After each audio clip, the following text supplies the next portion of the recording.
Kemeriahan tahun baru juga terasa di Bundaran Hotel Indonesia saat pergantian tahun. Para masyarakat disuguhkan penampilan drone show, video mapping.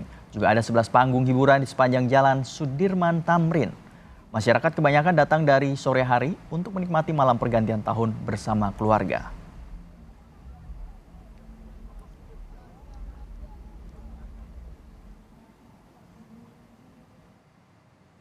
Kemeriahan perayaan pergantian malam tahun baru Jakarnaval di sepanjang Jalan Ehmad Tamrin hingga Jalan Merdeka Barat menyisakan tumpukan sampah.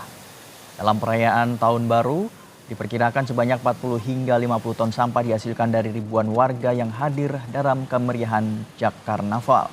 Selain ribuan petugas, kebersihan Dinas Lingkungan Hidup DKI Jakarta juga mengerahkan 13 road sweeper dan 15 truk sampah sebagai unit pendukung pengangkut sampah di sepanjang Jalan Ehmad Tamrin hingga Jalan Medan Merdeka Barat.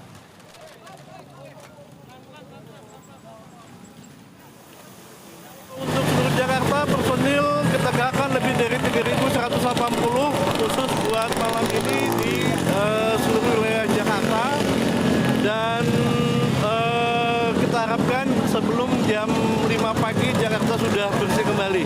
Untuk unit pembersih sampah sendiri ada berapa banyak yang dikerahkan, Pak? Kalau untuk road sweeper-nya itu sekitar 13 kendaraan. Kalau untuk truk sampah itu lebih dari sekitar 12 sampai 15 truk sampah.